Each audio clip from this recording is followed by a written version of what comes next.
ഇന്നലത്തെ പത്രസമ്മേളനത്തിനിടയിൽ കുറിക്കുകൊള്ളുന്ന ചോദ്യങ്ങൾ ഉന്നയിച്ച മാധ്യമപ്രവർത്തകരുടെ മുന്നിൽ വിഡ്ഢിച്ചിരിച്ചിരിച്ച് തടിതപ്പാൻ ശ്രമിച്ച പൊതുസമൂഹത്തിന് മുന്നിൽ കോമാളിയായി മാറിയ വിജയനെക്കുറിച്ച് ഉമേഷ് ബാബു പറഞ്ഞതെന്താണെന്നൊന്ന് കേട്ടു നോക്കാം. സത്യത്തിൽ ഇന്നത്തെ പത്രസമ്മേളനം കൂടി കണ്ടപ്പോഴേ എനിക്ക് കുറെ ദിവസമായിട്ട് ശ്രീമാൻ പിണറായി വിജയനോട് വലിയ സഹതാപമുണ്ട്. ഇന്നത്തെ പത്രസമ്മേളനം കൂടി കണ്ടപ്പോൾ അത് കുറെ വർദ്ധിച്ചിട്ടുണ്ട്. കാരണം വെച്ചാൽ ഇന്ന് വിജയൻ മാഷയുടെ 17ാമത് ചരമവാർഷിക ദിനമാണ്. വിജയൻ മാഷ് സ്ഥിരമായിട്ട് ഉദ്ധരിക്കുമായിരുന്ന പലതവണ ഉന്നയിച്ചിട്ടുള്ള ഒരു കവിത, പ്രസിദ്ധമായ ഒരു മലയാള കവിതാ ശകലമുണ്ട്. അത് കരളെരിഞ്ഞാലും തല പുകഞ്ഞാലും ചിരിക്കണമെന്നേ വിദൂഷക ധർമ്മം എന്നാണ്.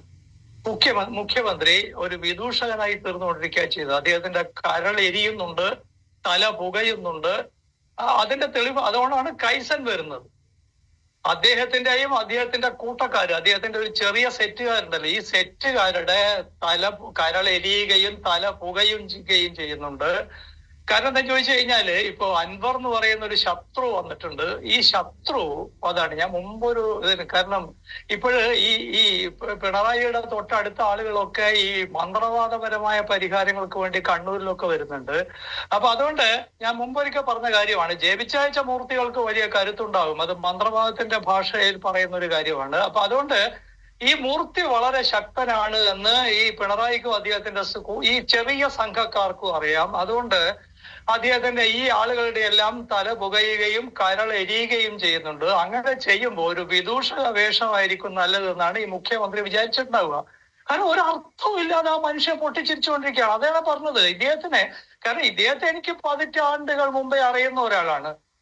എന്തിനാണ് ഈ മനുഷ്യൻ ഇങ്ങനെ ചിരിക്കുന്നതെന്ന് ഒന്നെങ്കിൽ അദ്ദേഹത്തിന് മനസ്സിലാവണം, അല്ലെങ്കിൽ അവിടെയുള്ള പത്രക്കാർക്ക് ആർക്കും മനസ്സിലാകുന്നില്ല. ഞാൻ അവിടെ വേറൊരു പത്രക്കാരുണ്ട്, അദ്ദേഹത്തിന്റെ പേര് അദ്ദേഹം വേറൊരു ചാനലിലാണ്. അദ്ദേഹം ക്ഷുഭിതനായിട്ട് ചോദ്യങ്ങൾ ചോദിച്ചുകൊണ്ടിരുന്നു. അദ്ദേഹം നിരന്തരമായി ചോദ്യങ്ങൾ ചോദിച്ചു. ഒരിക്കൽ ഈ മുഖ്യമന്ത്രി അദ്ദേഹത്തോട് പ്രകോപിതനാവാൻ ശ്രമിക്കുകയും തൊട്ട് മുമ്പേ എന്ന് വെച്ചാൽ സെക്കൻഡുകൾ മാറുമ്പോൾ അദ്ദേഹത്തോടും ചിരിക്കുക ചെയ്യുന്നത്. ആ പത്രപ്രവർത്തകനൊക്കെ പെട്ടുപോയിട്ടുണ്ടാകും. കാരണം ഈ പിണറായിയിൽ നിന്ന് എന്തെങ്കിലും പറഞ്ഞെടുക്കാൻ വേണ്ടിയിട്ട് ഒരുപക്ഷെ അദ്ദേഹം വളരെ പ്രകോപനം ഉണ്ടാക്കാൻ ശ്രമിച്ചിട്ടുണ്ടാവും. അതിന് പോലും വഴങ്ങാതെ ഈ മനുഷ്യൻ പൊട്ടിച്ചിരിക്കുക ചെയ്യുന്നത്.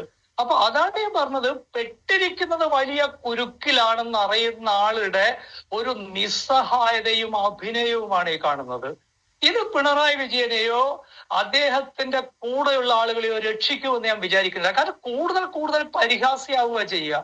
ഇനി വിജയനോടൊരു വാക്ക്. വിദൂഷകർക്ക് പോലും അപമാനമായ വിദൂഷകനായി അധപതിച്ച തന്നോടെന്ന് പൊതുസമൂഹത്തിന് തോന്നുന്നത് സഹതാപമല്ല, മറിച്ച് അറപ്പും വെറുപ്പുമാണെന്ന് മാത്രം ഓർമ്മിപ്പിക്കുന്നു.